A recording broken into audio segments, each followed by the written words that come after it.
Hi everyone, Anthony Hall here for Lightwave Digital. Today I'm going to be interviewing Simon Smalley, visual effects artist at Small Animations, and we're going to be talking about the visual effects work he did for the BBC remake of The Famous Five.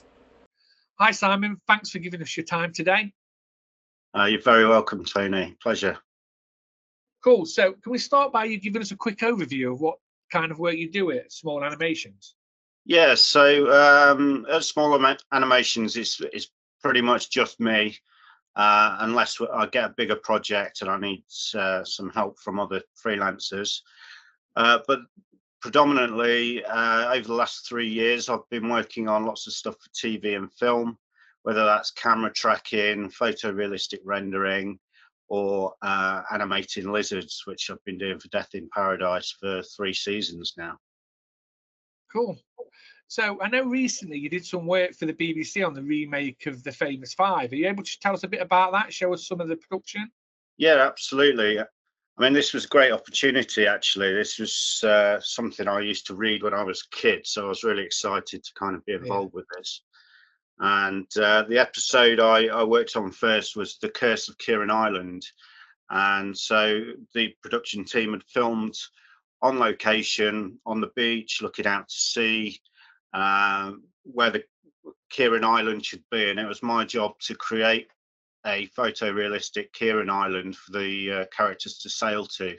So I had to camera track lots of footage of oceans and skies where there wasn't much to track, and insert my CG generated island into the shots. So here you can see an example of the main characters sailing out towards Kieran Island. So I created this island in a piece of software called World Creator, and from there, I created a low res version. So this is a very low polygon placeholder, really, which I use to just help with my tracking and placing the scene. And once I'm happy with the track, the great thing about Synthesize is it works really well with Lightwave. So you can literally export a Lightwave scene, hit go, and then Lightwave will automatically open up, and we have the scene with the tracked camera and any placeholder objects that I've got in there. Cool. So over in Lightwave, you'll see here, let me just pause this. In Lightwave, we've got our island here. It doesn't look much from kind of this perspective, but this contains thousands and thousands of instances, too many to actually display in OpenGL. So from World Creator, that allows you to export maps, which I use to control my instances. Right. So here's like a height map, or there's 5 or 6 different versions of this I can use from World Creator. So in the instance generator, so in the island, I've got these instances for a couple of different types of tree and some grass as well. Usually I would use lots and lots of variations of plants, but we don't actually ever get that close to the island in the show. So I was happy just using one version of grass, and then I could set random rotations and random scales to create the variation there. But with the distribution, what I've done here is I've added in this splat texture, which they call them, and this Right. here will control whether there's going to be grass there or not. Cool. So here I've got a control whether I've got a texture value here, which I can control the amount that it uses that texture here. So I'm going to show you what that actually looks like in render. Nice.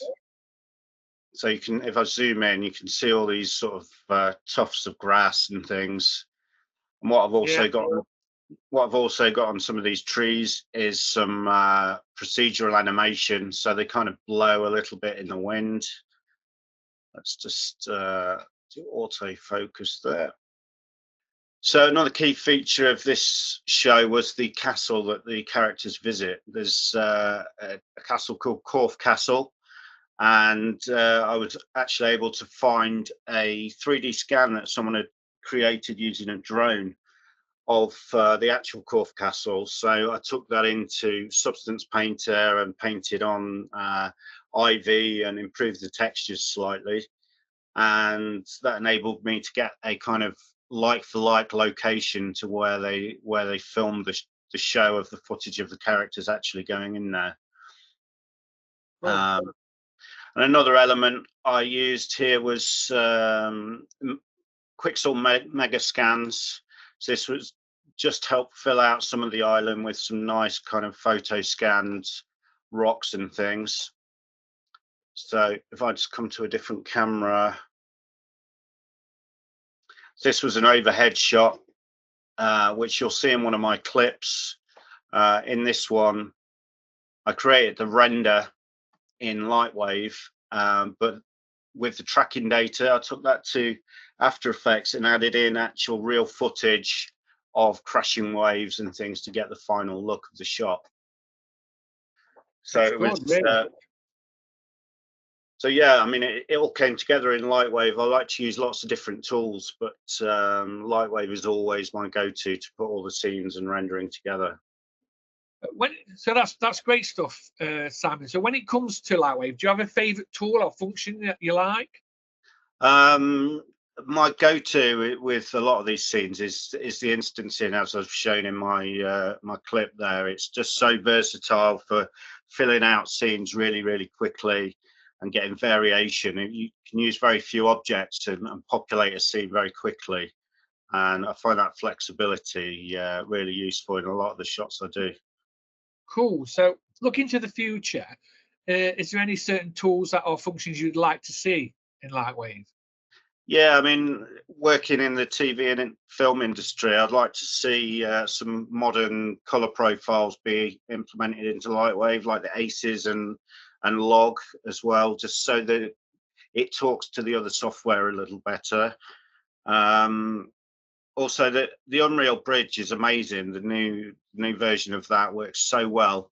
And I think if Lightwave could work on incorporating more bridge tools like to Embergen or something like that, just to incorporate Lightwave more into a production pipeline, that would be great.